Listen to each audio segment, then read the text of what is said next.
rodeado de muchos jóvenes, en particular de estos dos jóvenes, es difícil hablar después de dos jóvenes lúcidos y combativos y ocupando distintos espacios, no regalando ningún espacio, desde el espacio representativo del Frente Estudiantil y Secundario hasta el espacio institucional. Me parece que es una buena experiencia y a veces es como que mucho no queda por decir, aunque hay mucho por hablar, en el sentido de que el mejor ejemplo del producto de este cambio que hubo en nuestra patria y de estos 10 años, de alguna forma está representado en esta mesa. Y esto era muy difícil de pensar 10 años para atrás o 12 años para atrás, donde veníamos de años de entrega, de destrucción, casi no teníamos país, no teníamos patria, y nuestros jóvenes, en lugar de comprometerse masivamente en la lucha política, porque había siempre quienes se comprometían, muchos o estaban en situaciones de indigencia o buscaban la salida por Ezeiza del país porque no encontraban destino en nuestro país. Así que, bueno, un honor estar rodeado de jóvenes, en este caso de estos dos jóvenes, Esteban y Martín, que de alguna forma representan un ejemplo, una buena síntesis de lo que pasó, pero fundamentalmente de posibilidad de luchar y de construir por lo que falta.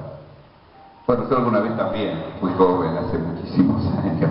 creo que mis hijos son más grandes que ustedes, así que imagínate. Pero bueno, ¿qué me llevó en su momento a trabajar por los derechos humanos? Yo tengo mi hermano y mi primer mujer desaparecidos y mi vieja que fue de las madres de Plaza de Mayo, y eso, yo era un militante político de la generación, la llamada generación del 70,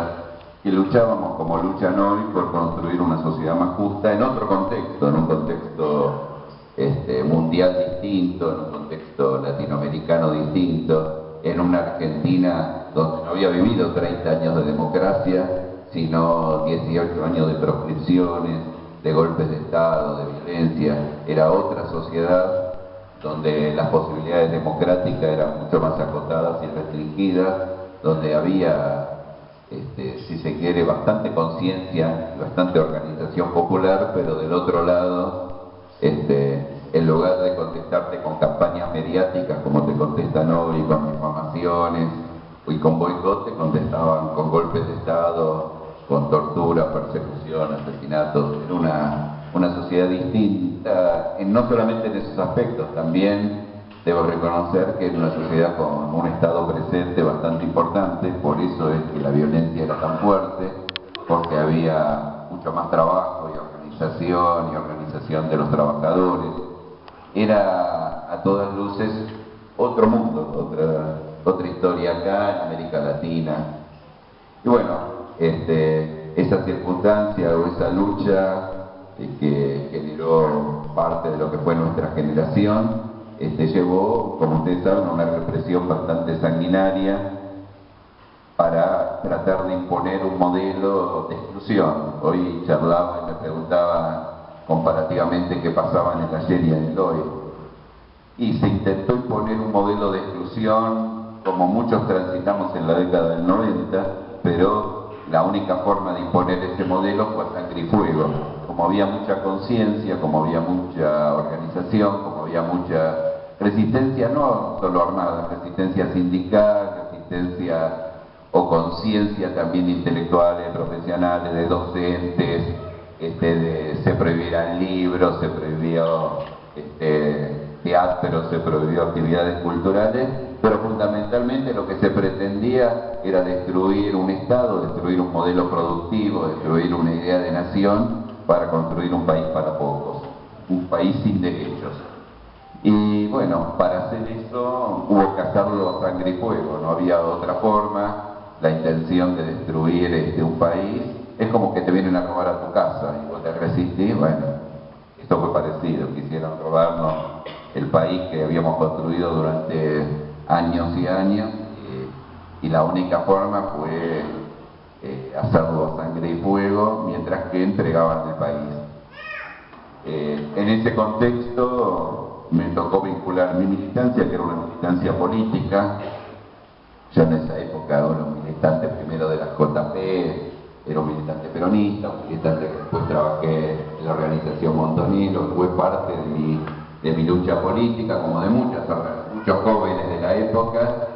Bueno, mi hermano, y como muchos, sufrimos la persecución. En mi caso, a mi hermana me pareció piola. Mi hermano fue estudiante, fue miembro de la UES en su momento, aunque ya cuando lo secuestraron tenía 20 años, ya había terminado el secundario. Pero me pareció importante lo que decía el compañero. Muchas veces se intentó plantear como que eran jóvenes que solamente luchaban por el boleto estudiantil. Y en realidad, los jóvenes que fueron secuestrados la noche de los lápices eran militantes de la UES. Eran militantes políticos que activaban en las escuelas secundarias y fueron perseguidos por eso, porque eran jóvenes militantes que participaban de la lucha como parte de la lucha de un pueblo que quiere construir su destino. Y bueno, secuestraron a mi hermano que tenía 20 años. Mi esposa fue secuestrada después en Brasil, en lo que se conoce como el Plan Cóndor. El Plan Cóndor es una unidad de las dictaduras de América Latina coordinadas por Estados Unidos, y se llamó Cóndor porque la primera reunión se hizo en Chile y fue por iniciativa de Pinochet, y la simbología era que el cóndor vigila, y como el cóndor vigilaba era el Plan Cóndor, vigilaba las oposiciones políticas en toda América Latina. Entonces hubo una coordinación represiva. En ese momento yo estaba en Río de Janeiro esperando que mi esposa llegara, y con los años nos enteramos por materiales desclasificados en Estados Unidos que los fueron a buscar en un avión de la Fuerza Aérea desde Buenos Aires hasta el Galeão, en Río de Janeiro, los secuestraron en Río de Janeiro y los trajeron a Campo de Marte. Esto da una idea de hasta qué punto había una articulación represiva en América Latina que les posibilitaba articular que un avión de una fuerza militar extranjera entrara a un aeropuerto, secuestrara a opositores políticos y los trasladara de nuevo a la Argentina. Así fue lo que sucedió, y a partir de ahí mi compromiso, que siempre fue un compromiso militante y político, también fue un compromiso ligado a la temática de los derechos humanos,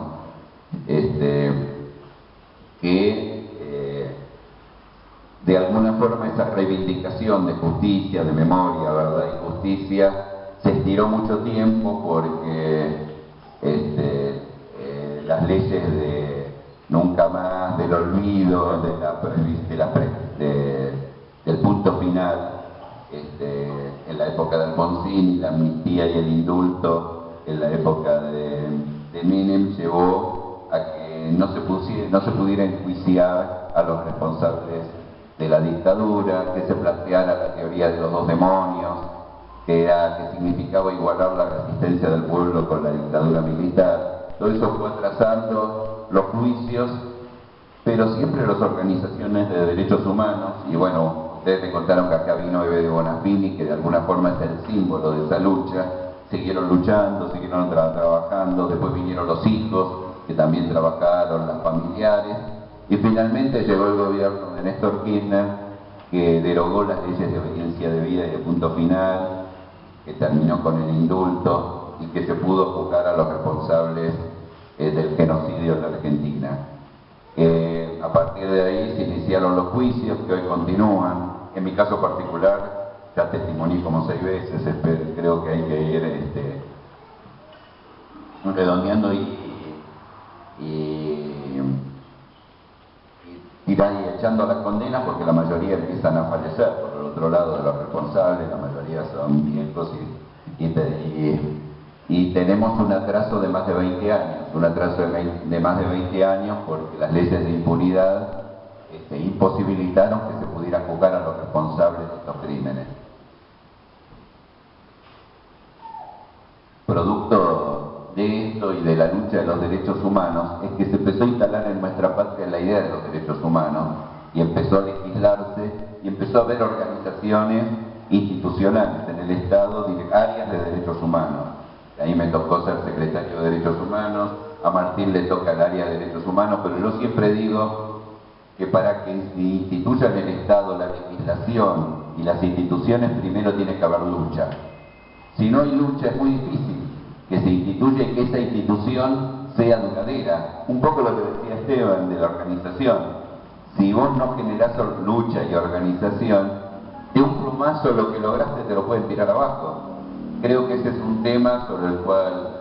voy a lanzar más adelante, que es el país que viene. Y para que el país que viene tenga continuidad, es necesario que los logros que tuvimos en esta década sean consolidados con conciencia de la sociedad, que esa conciencia lleve a algún grado de organización,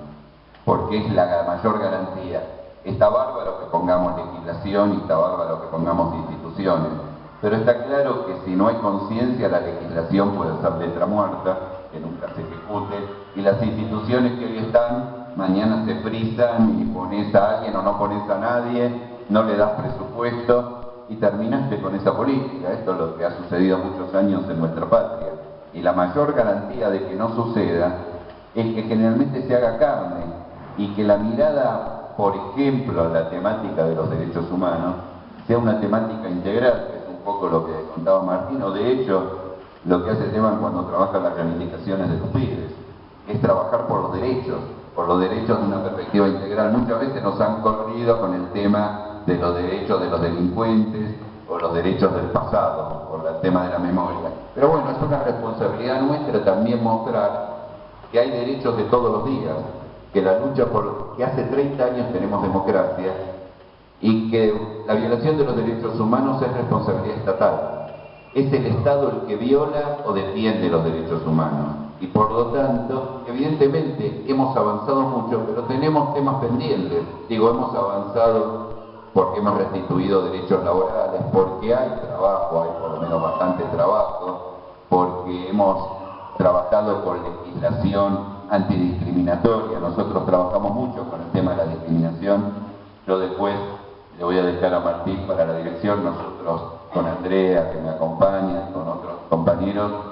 trabajamos un material de discriminación que decimos que la discriminación es una forma de violación de los derechos humanos también, porque se discrimina no solamente por motivos de género, por motivos de etnia, por motivos racistas, por motivos sexuales o por motivos de discriminación porque es más bajo, porque es más gordo, porque es esto, siempre hay un motivo para discriminar al otro, sino también hay discriminaciones económicas y discriminaciones sociales. Y en nuestra patria, durante mucho tiempo, se habló de regiones enteras que eran inviables, de sectores sociales que son inviables, de grupos sociales que son inviables, y con eso se discrimina y se estigmatiza al otro. Y es también una violación a los derechos humanos, como es una violación a los derechos humanos la violencia de género, que a pesar de todas las denuncias que venimos haciendo, de todos los trabajos que se vienen haciendo, está claro que todos los días existe mucha violencia de género y hay que trabajar sobre esos temas. La marginación hacia los pibes que no laburan ni estudian, que hoy con el programa Progresar empezamos a tener una propuesta, pero que nos falta muchísimo para trabajar en ese terreno. Los temas sobre los temas de consumo, los temas de adicción. A mí me tocó un año ser responsable de la política de adicciones en la provincia de Buenos Aires,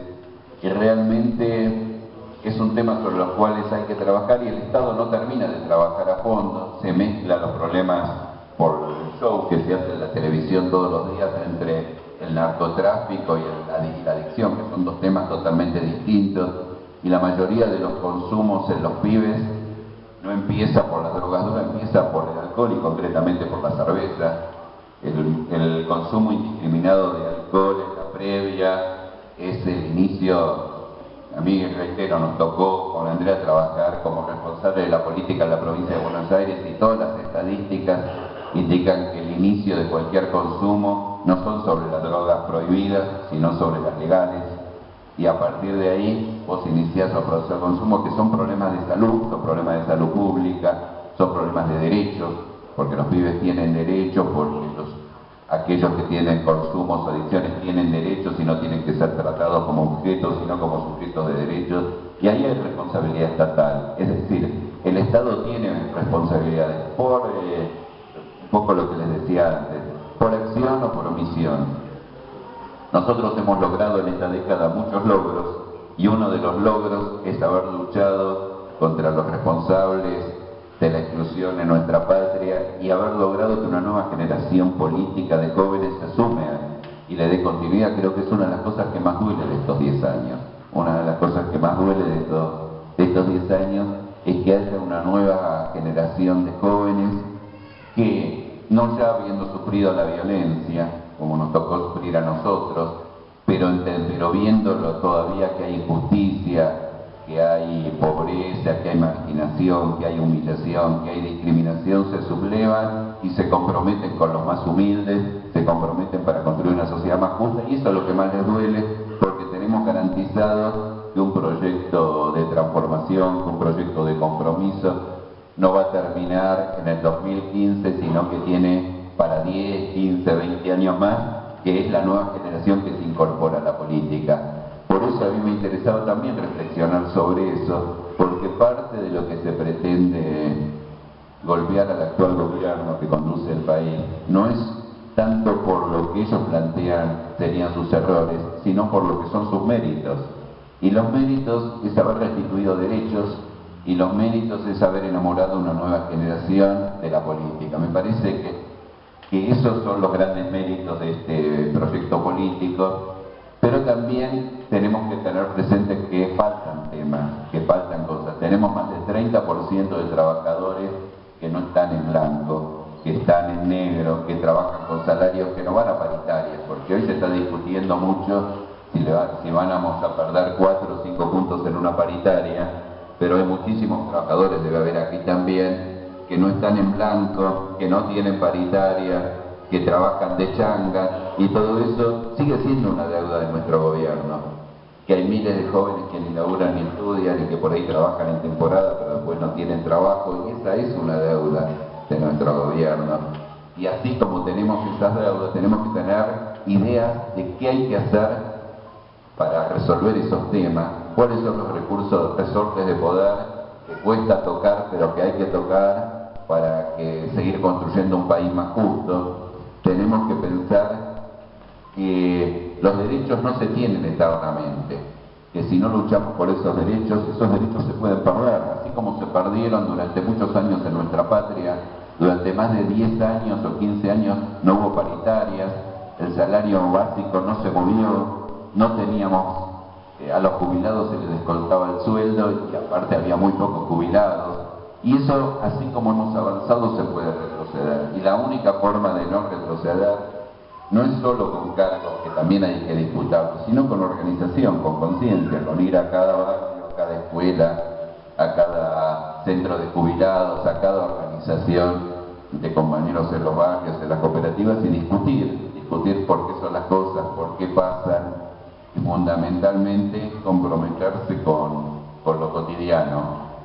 con las reivindicaciones de todos los días. Esta es un poco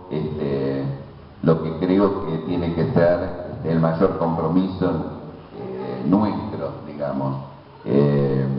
Cuando sucedía la década del 90, nosotros pensábamos que prácticamente el país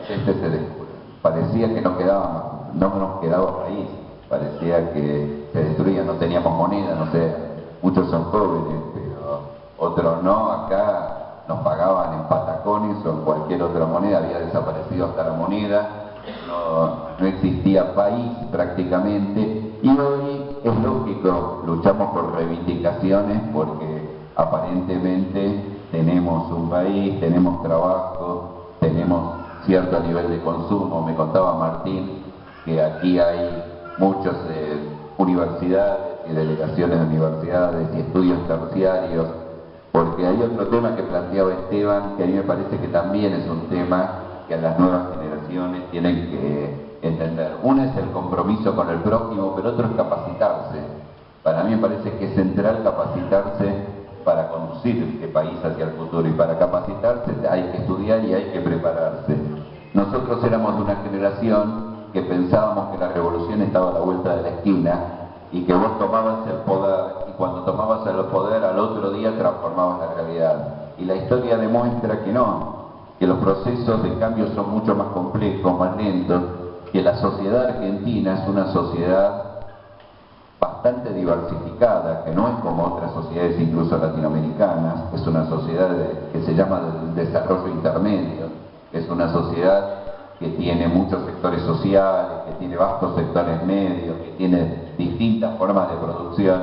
y eso hace que las resoluciones sean más complejas, que vos quieras como hoy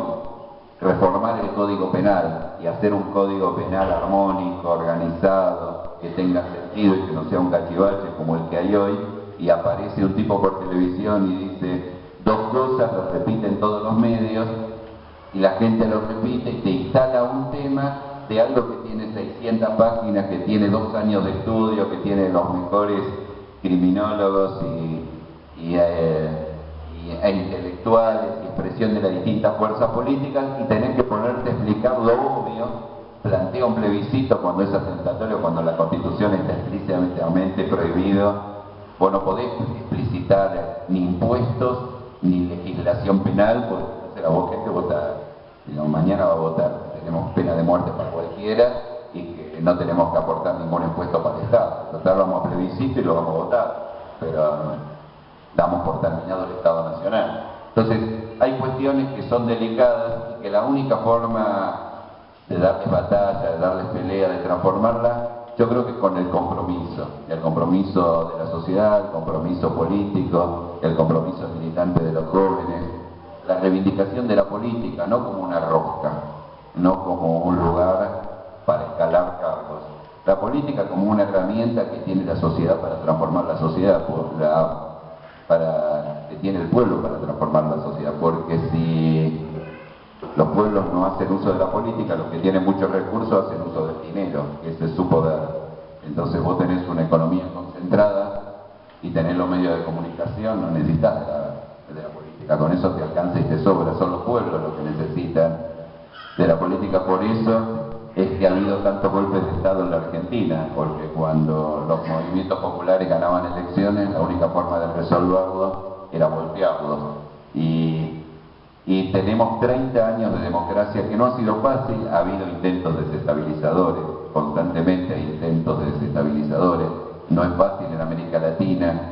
es muy difícil que un país como el nuestro progrese sin que en América Latina también haya democracia. Entonces me parece que, y la lucha por los derechos humanos no es solamente en nuestro país, es en toda América Latina. La democracia también es un derecho y hay que defenderlo. En fin, creo que hemos avanzado un poco lo que decía Martín. Yo planteaba, me llamó la atención lo que dijo Martín, porque yo cuando estuve en el área de derechos humanos de la provincia hablaba de memoria defensiva y memoria ofensiva, que es un poco lo que planteó Martín. Bueno. Porque la memoria defensiva es eso, es no decir qué pasaba, qué identidad tenían aquellos que fueron secuestrados y desaparecidos. Era más un reclamo de justicia, pero los que habían desaparecido eran pobrecitos, sin identidad, sin lucha, sin historia, sin vida. Y la memoria más ofensiva es una memoria que recupera esa historia, que ve cuáles han sido las causales de todo lo que pasó en nuestro país, las responsabilidades, entiende que el golpe de Estado no fue un capricho, fue una necesidad de una minoría en este país para instaurar un modelo, y empieza a profundizar y empieza a contar la historia de esos jóvenes. Nosotros hacemos muchas veces actividades en los barrios donde ponemos alguna baldosa homenajeando a aquel que vivió en ese lugar y que hoy no está, pero contamos la historia en vida, no lo que le pasó cuando lo secuestraron, porque esa es la historia lúgubre que te quieren contar para destruirte y decir, no, si me va a pasar eso, mejor me voy a mi casa, sino contar el compromiso, que es el compromiso que hacen los jóvenes hoy, todos los días, el que trabaja, el que estudia, el que está en la gestión pública, y también aquellos que nos sentimos jóvenes, pero que ya pasaron algunos años, porque es el compromiso de seguir pensando que se puede construir una sociedad mejor y una sociedad más justa. Finalmente a mí me parecía que quería dejar marcado también el tema de los años que vienen. Yo creo que nosotros tenemos una responsabilidad. A veces la presidenta dice, Cristina, que los derechos no están para siempre y que cuando vienen por este gobierno no vienen por ella ni vienen por la militancia, vienen por los derechos. Esto es lo que a veces hay que entender y no se comprende. La lucha de los políticos a veces es mezquina y es por un puesto. La lucha de la oposición en general no tiene muchas ideas, tiene eslogan y los tiran los medios de comunicación. Pero los grupos de poder, que son los que realmente sí tienen intereses y sí saben lo que quieren, y son los dueños de los medios, no solamente de los medios de comunicación,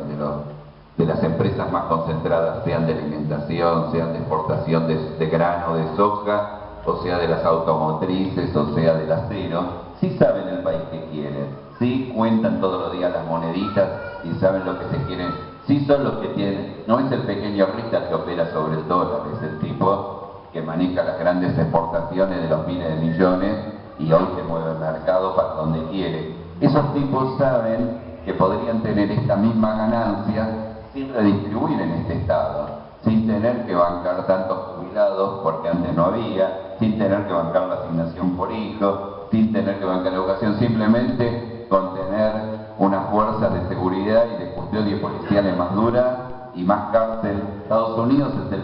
es un país con mucha exclusión, con mucha violencia, pero es el país que más prisionarización tiene en el mundo. Tiene más de 2 millones de personas en las cárceles. Y la cárcel es un negocio, porque como la cárcel está privatizada, hasta es una fuente de trabajo.